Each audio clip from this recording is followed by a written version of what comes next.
morning, folks. Andre 4000 coming at you, urban gardener, inner city gardener. Today we're going to talk about the benefits of the compost tea that I brewed up the other day. I'm going to show you the results of that.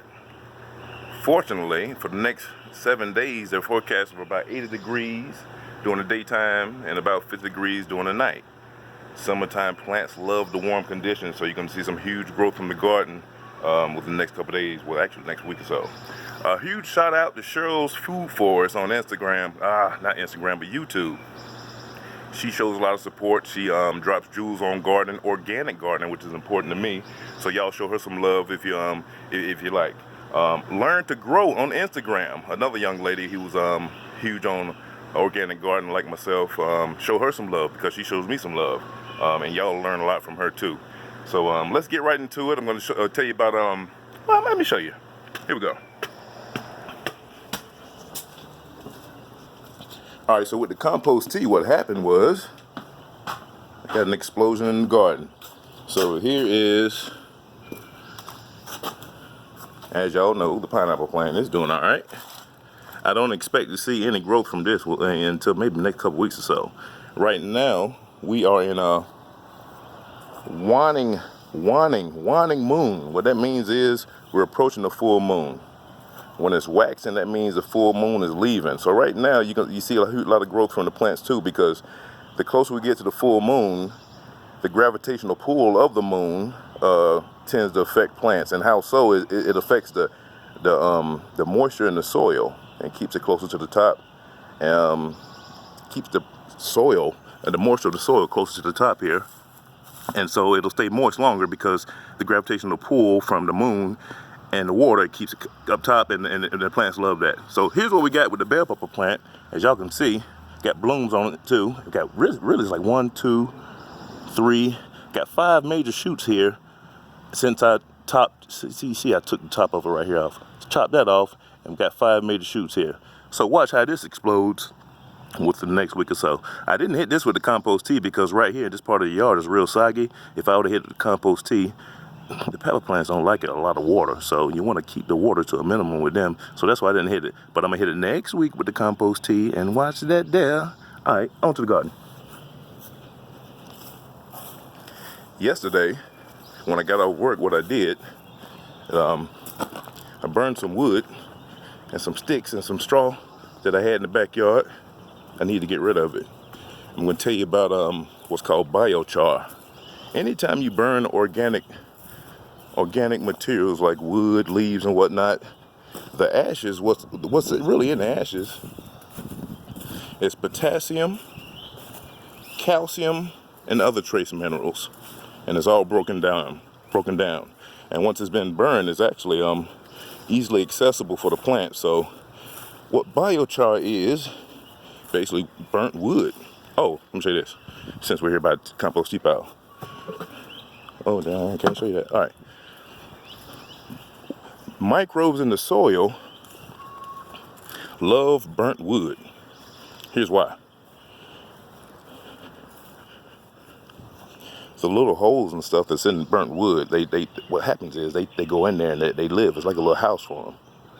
And they also eat that burnt stuff. And what happens is the potassium and the calcium from this burnt wood that we burnt yesterday, these ashes and whatnot, I'll take that and put in the next compost batch. So I'm going to be bringing potassium, minerals, and whatnot to the next compost pot, to the next compost brew. Then spread it on top of the plants. And also, the microbes are going to take shelter in those ashes that I put in the garden also. And you talking about explosion in growth. Y'all need to learn about biochar. So Google that. You do some research on that. If you're an organic gardener, your garden will benefit tremendously from it. If you're not an organic gardener, not so much, because when you're using those chemical fertilizers, what happens is the salts in those chemical fertilizers kill the microbes in the soil. Helps the plants, but you're killing the soil. So that's why I tend to go organic. That's part of the reason why I go organic, because over the time, if you continue to go organically, you won't have to feed your plants, because the microbes will just take over and Mother Nature will take over, in other words. So biochar right here, basically burnt wood. On to the garden. Okay, here's a plum here. Ooh, wop. And these are black plums. I didn't tell y'all that. These are black plums. Let's see, where's another one at? Right up here. Here's one. Nice size too. I hit this with the compost tea also. So we'll see how this does. Here's another one. There's gotta be more. I don't have time to look at all this. All right, so here we go. This is the results of the compost tea. As you can see, everything is darkened up, standing up nice and tall. I actually came out here yesterday when I finished cutting the grass. I came out and I did some thinning. If the plants are too close together, what happens is they don't get as big and you won't get as much fruit. So I came out here last night, or yesterday evening, and I thinned out these tomato plants a little bit. And this is just round one of the thinning. And there's a lot of tomato plants right here. I'm gonna thin them back once more. What you do is when you come out here and you look, it looks like a watermelon plant right here. What you do is you come out here and you look and you find the weakest plants. Find the weakest, smallest plants, and those are the ones you get rid of. So I'll probably have maybe 2 more rounds of thinning before I get everything like I want it to be. I think that's what this is. Look at this, folks. This is a watermelon plant. I didn't see this. This is, I didn't plant this year.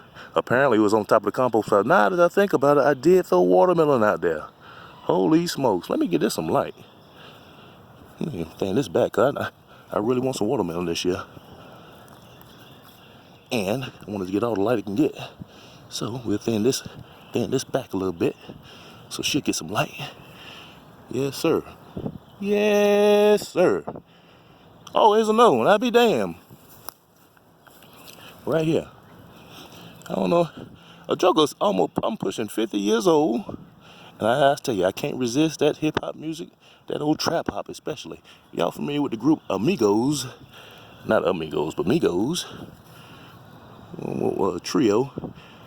Old Quavo, one of his famous sayings is, yes, sir. Yeah, I like that. I tend to take it on myself. Yes, sir. Anytime I see something positive, you'll hear me scream that.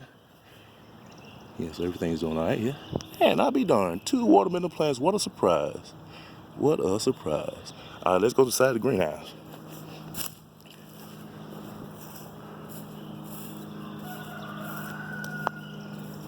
So we had some, my son woke up this morning, went to make him a bowl of cereal. And we had some milk in there, a gallon of milk. Well, we drunk half of it, so about half a gallon left. And it was a week old. I made some cereal last night with it, and I can tell it was borderline. So when he woke up, I told him, I said, man, be careful. That milk kind of borderline. It kind of tastes like